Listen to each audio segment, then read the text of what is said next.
A new beginning. Time passed, and many people filled the earth.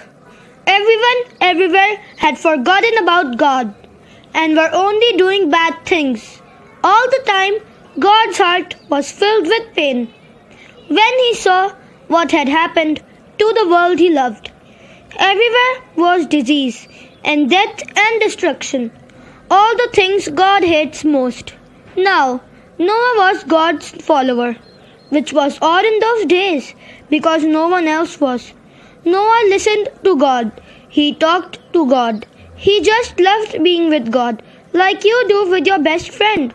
Noah, God said, things have gone wrong. People have filled my world with hate instead of love. They are destroying themselves and each other and my world. I must stop them. First, we'll build an ark. Do you know how to build an ark? Neither did Noah. Luckily, God knew and he would show him. A storm is coming, God told Noah, but I will rescue you, I promise. I'll send the animals to you, ones that creep and crawl and slither and slime and gallop and hop and bound and climb. And don't forget to everyone's food. The storm was going to wash away all the hate and sadness and everything that had gone wrong and make the world clean again.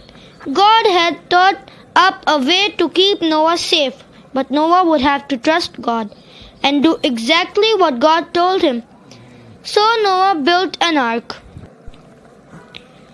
Noah's neighbors came out to watch and point and laugh because they didn't believe Noah about the boat or the storm or needing to be rescued, and Noah must have looked rather silly. His boat was in the desert. The desert was nowhere near the sea, and there wasn't even a cloud in the sky. Why would anyone need an umbrella, let alone a boat? But Noah didn't mind so much what other people thought. He minded what God thought, so he just did what God told him to do. When the ark was ready, God said, "All aboard!" And Noah's family and all the animals climbed inside. Then God shut the door. And it started raining for minutes that joined up into hours, that joined up into days, that joined up into weeks and weeks.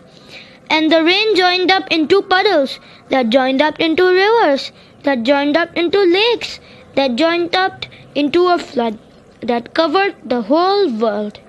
Their boat had once seemed so big, suddenly seemed very small. But in the middle of the huge storm, in the crashing waves, in all the thunder and lightning, throughout it all, God was with them, and God kept them safe for 40 long days and 40 long nights. Finally, the rain stopped, the sun came out, and Noah threw open all the windows.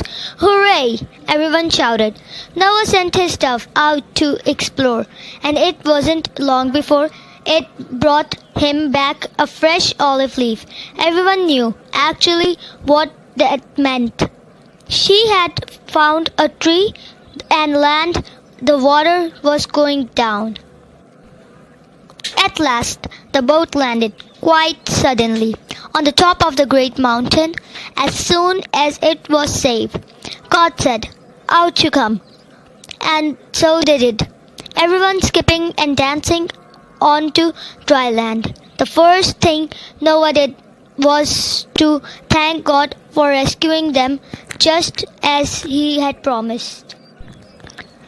And the first thing God did was make another promise: I won't ever destroy the world again. And like a warrior who puts away his bow and arrows at the end of a great battle, God said, "See, I have hung up my bow in the clouds." And there in the clouds, just where the storm meets the sun, was a beautiful bow made of light. It was a new beginning in God's world. It wasn't long before everything went wrong again. But God wasn't surprised. He knew this would happen. That's why, before the beginning of time, He had another plan, a better plan. A plan not to destroy the world, but to rescue it. A plan to one day send His own Son, the rescuer.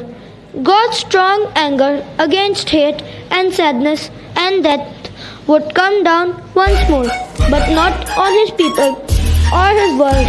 No, God's war bow was not pointing down at His people. It was pointing up into the heart of heaven.